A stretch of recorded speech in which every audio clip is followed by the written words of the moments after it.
There's no feeling more intense than starting over. If you deleted your homework the day before it was due, as I have, or if you left your wallet at home and you have to go back after spending an hour in the commute. If you won some money at the casino and then put all your winnings on red but it came up black. If you got your best shirt dry cleaned before a wedding and then immediately dropped food on it.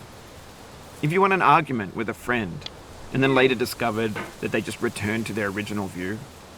Starting over is harder than starting up.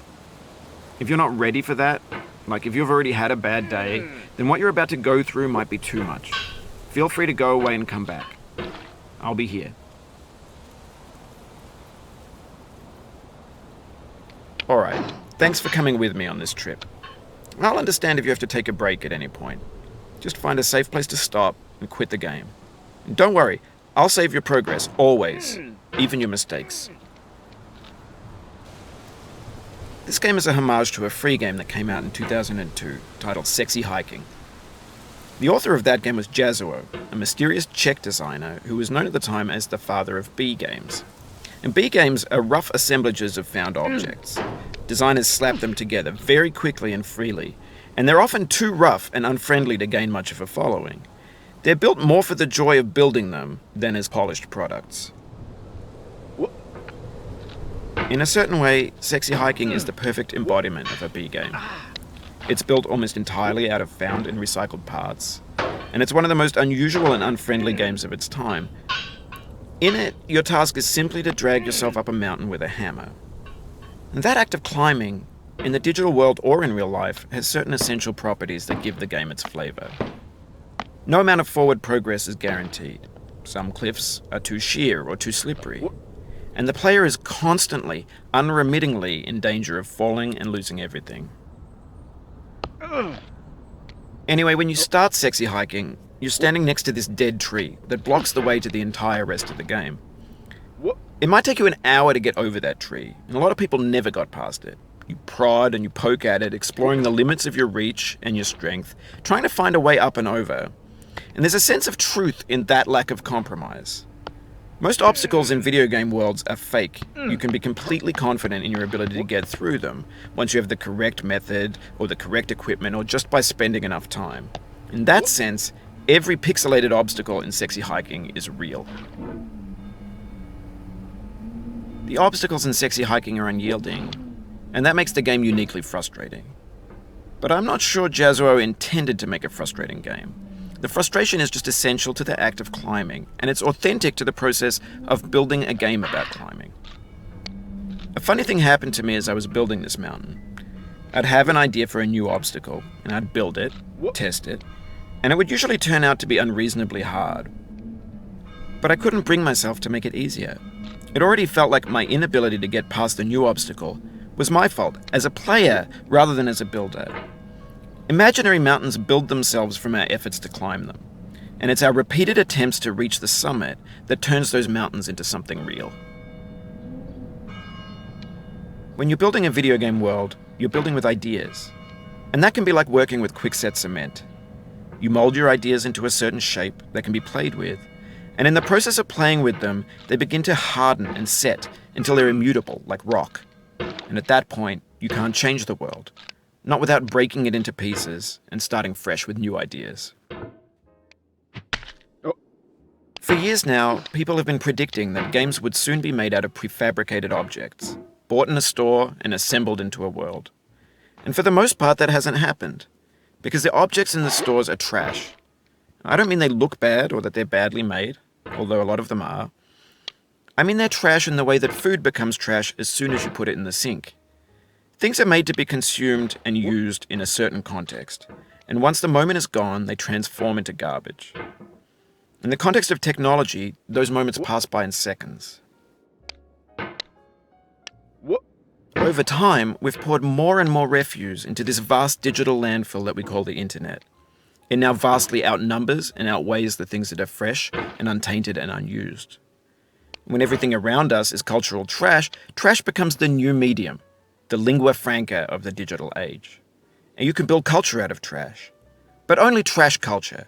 B games, B movies, B music, B philosophy. Maybe this is what digital culture is. A monstrous mountain of trash, the ash heap of creativity's fountain. A landfill with everything we ever thought of in it. Grand, infinite, and unsorted. There's 3D models of breakfast, Gen X's fanfic novels, scan magazines, green screen Shia LaBeouf, banned snuff scenes on LiveLeak. Facebook's got lifelike bots with unbranded adverts and candid shots of Kanye and Taylor Swift mashups, car crash epic failed GIFs, Russian dashcam vids, discussions of McRibs, discarded, forgotten, unrecycled, muddled, rotten, untitled. Everything's fresh for about 6 seconds, until some newer thing beckons, and we hit refresh. And there's years of persevering, disappearing into the pile, out of style, out of sight. In this context, it's tempting to make friendly content that's gentle, that lets you churn through it but not earn it. Why make something demanding if it just gets piled up in the landfill, filed in with the bland things? When games were new, they wanted a lot from you. Daunting you, taunting you, resetting and delaying you. Players played stoically. Now everyone's turned off by that. They want to burn through it quickly, a quick fix for the fickle, some tricks for the clicks of the feckless. But that's not you, you're an acrobat. You could swallow a baseball bat. Now I know, most likely you're watching this on YouTube or Twitch, while some dude with 10 million views does it for you. Like a baby bird being fed chewed up food. That's culture too. But on the off chance that you're playing this, what I'm saying is, trash is disposable, but maybe it doesn't have to be approachable. What's the feeling like? Are you stressed? I guess you don't hate it if you got this far. Feeling frustrated? It's underrated. An orange is sweet, juicy fruit locked inside a bitter peel. That's not how I feel about a challenge. I only want the bitterness. It's coffee. It's grapefruit. It's licorice. It feels like we're closer now. Composer and climber, designer and user. You could have refused, but you didn't. There was something in you that was hidden, that chose to continue. It means a lot to me that you've come this far, endured this much. Every wisecrack, every insensitivity, every setback you've forgiven me is a kingly gift that you've given me. We have the same taste, you and I. It's not ambition, it's ambition's opposite. An obdurate mission to taste defeat. You'll feel bad if you win, so I put this snake in for you. Have you thought about who you are in this? Are you the man in the pot, Diogenes? Are you his hand? Are you the top of his hammer?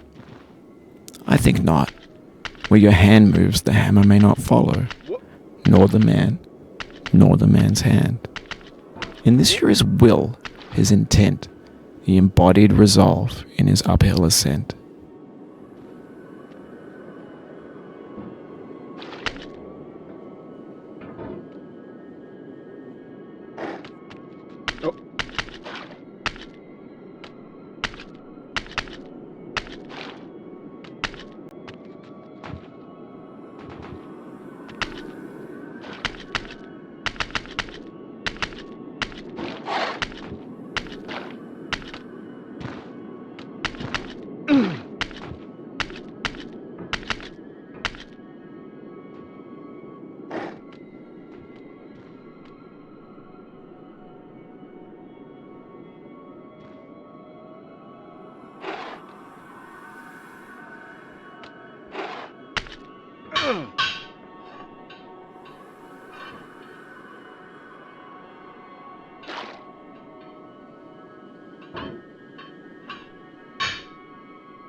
Now, you've conquered the ice cliff, the platforms, the church and the rectory, the living room and the factory, the playground, the construction site, the granite rocks and the lakeside. You've learned to hike. There's no way left to go but up, and in a moment I'll shut up. But let me say, I'm glad you came.